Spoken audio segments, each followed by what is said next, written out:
Seram. Kisah penjaga sekolah dan anak yang sudah meninggal 3 tahun lalu di kelas 9C. Halo, kalian semua. Selamat datang di Ada Tiada. Di sini, setiap kisah punya napas, dan setiap napas bisa berubah menjadi ketakutan. Sebelum saya mulai ceritanya malam ini, jangan lupa untuk subscribe channel Ada Tiada. Aktifkan lonceng notifikasinya, karena di setiap malam saya akan menemani kalian dengan kisah nyata yang mungkin tidak semua orang berani mendengarnya sampai habis. Kalau kamu suka cerita-cerita seperti ini, tekan tombol like-nya sekarang juga. Dan tulis di kolom komentar, apakah kamu percaya bahwa sekolah bisa menyimpan kenangan yang tidak pernah benar-benar pergi? Sekarang, mari kita mulai. Ini adalah kisah nyata tentang seseorang yang hanya ingin didengar. Kisah tentang Rani. Pernahkah kalian melewati sekolah kalian di malam hari dan merasa seperti ada yang memperhatikanmu dari jendela kelas yang gelap? Atau mendengar suara bel berbunyi pelan padahal listrik sudah lama dimatikan? Sebagian orang mungkin mentertawakan hal seperti itu. Tapi tidak dengan seorang penjaga malam bernama Pak Surya. Ia sudah menjaga sekolah ini selama lebih dari 20 tahun. Dan hanya satu hal yang tidak pernah bisa ia lupakan. Suara kapur menulis di papan tulis setiap lewat jam 12 malam. Kisah ini terjadi di sebuah sekolah tua di Jawa Timur. Sekolah yang terlihat biasa saja di siang hari, tapi berubah menjadi tempat yang asing di malam hari. Lorongnya panjang, catnya terkelupas, dan udara lembab di dalamnya seakan menyimpan sesuatu yang tak selesai. Pak Surya tahu setiap bunyi pintu, setiap langkah, setiap detak jam di ruang guru. Tapi ada satu ruangan yang selalu ia hindari. Kelas 9C. Ruangan itu sudah lama dikosongkan. Tapi, setiap malam Jumat, selalu terdengar suara dari dalamnya. Awalnya hanya suara langkah kaki, lalu suara kursi digeser, dan suatu malam, suara kapur menulis di papan tulis. Suara itu jelas sekali, seakan seseorang sedang menulis pelan-pelan. Namun ketika pintu dibuka, tak ada siapapun di sana. Hanya papan tulis dengan bekas tulisan samar yang berbunyi, "Saya tidak ingin sendirian." Tulisan itu membuat Pak Surya terdiam lama, karena ia tahu tulisan itu milik seseorang yang sudah lama pergi. Seorang siswi bernama Rani. Rani adalah siswi pendiam, pintar, rajin, tapi jarang tersenyum. Ia berasal dari keluarga sederhana. Ayahnya meninggal saat ia kelas 2 SMP dan ibunya bekerja jauh di luar kota. Ia tinggal bersama bibinya yang jarang di rumah. Jadi, hampir setiap hari Rani berangkat dan pulang sekolah sendirian.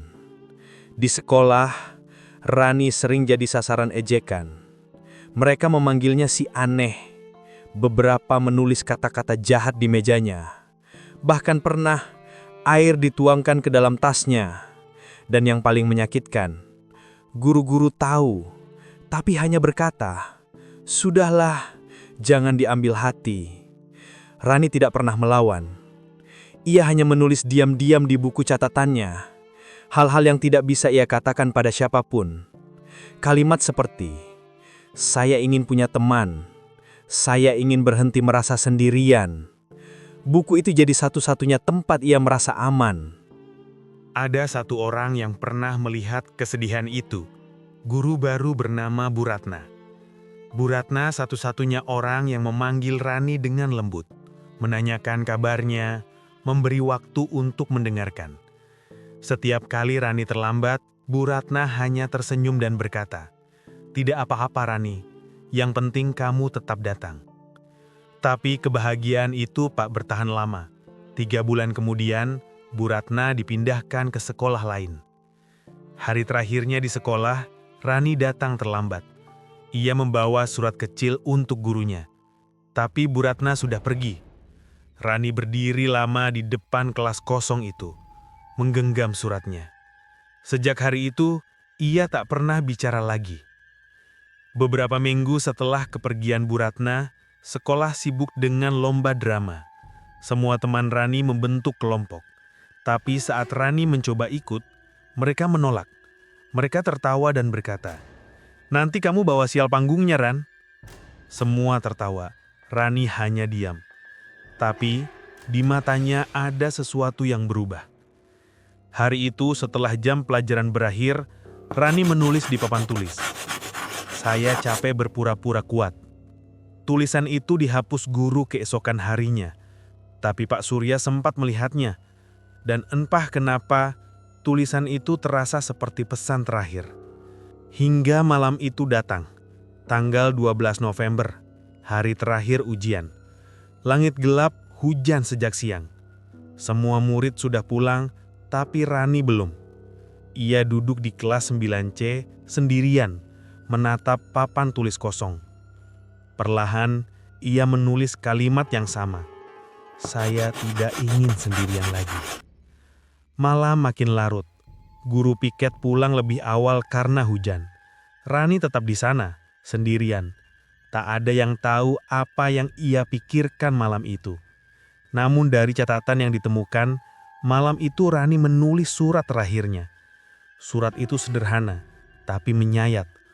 Ia menulis bahwa ia lelah, bahwa setiap hari ia berusaha tersenyum agar tidak dikasihani, bahwa ia mendengar tawa orang lain setiap hari, tapi tak pernah tahu rasanya tertawa bersama seseorang, dan bahwa satu-satunya orang yang mengerti dirinya sudah pergi. Ia menulis kalimat terakhir dengan tangan bergetar. "Kalau tidak ada yang mau mendengarkanku, mungkin lebih baik aku diam selamanya." Keesokan harinya, tubuhnya ditemukan di pojok kelas 9C. Bersandar di dinding, seolah tertidur. Di tangannya masih ada sebatang kapur putih. Dan di papan tulis tertulis kalimat yang sama. "Saya tidak ingin sendirian." Polisi menyebutnya bunuh diri karena depresi. Tapi Pak Surya bersumpah, malam itu ia mendengar dua suara dari dalam kelas. Suara Rani menangis dan suara seseorang yang tertawa pelan menjawabnya. Setelah kejadian itu, kelas 9C dikosongkan. Tapi setiap malam Jumat, tepat pukul 12, suara langkah kaki terdengar lagi. Kadang papan tulis ditemukan dengan tulisan baru. "Datanglah, temani saya. Jangan tinggalkan saya." Tulisan itu selalu sama. Gaya tulisan yang sama seperti milik Rani. 3 tahun kemudian, datang penjaga baru. Malam pertamanya tenang, sampai jam menunjukkan 12:03. Lampu ruang 9C menyala sendiri. Di papan tulis ada tulisan baru. "Saya tidak sendiri." Dan di bangku belakang ada setangkai bunga kering. Bunga yang dulu sering dibawa Rani untuk Bu Ratna. Mungkin bagi sebagian orang, ini hanya cerita. Tapi bagi saya, ini adalah pengingat. Tentang seseorang yang terlalu lama menanggung kesepian sendirian.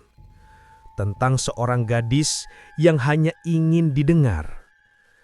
Rani tidak meninggal karena hantu. Ia meninggal karena kesepian. Karena tidak ada satupun yang benar-benar mendengarkannya saat masih hidup. Dan kini, mungkin ia masih menunggu. Seseorang yang mau mendengarkan, walau hanya lewat bisikan di tengah malam. Kalau kamu pernah merasa seperti Rani, ingatlah, kamu tidak sendirian. Bicaralah, ceritakan. Selalu ada seseorang yang mau mendengarkan, bahkan ketika kamu pikir dunia tidak peduli. Kalau kamu punya pengalaman aneh di sekolahmu, tulis ceritanya di kolom komentar. Saya akan baca Dan siapa tahu, kisahmu yang akan saya bawakan di episode berikutnya. Dan jangan lupa untuk subscribe, like, komen, dan share video ini. Supaya semakin banyak orang sadar, kadang yang kita sebut hantu hanyalah jiwa-jiwa yang terlalu lama ingin didengar. Saya pamit dulu malam ini. Terima kasih sudah menemani saya di antara yang ada dan yang tiada. Sampai jumpa di cerita berikutnya. Dan ingat, kalau suatu malam kamu melewati sekolah dan mendengar bel berbunyi tanpa alasan, jangan berhenti. Jangan menoleh. Karena mungkin Rani masih di sana, menunggu seseorang yang mau mendengarkan.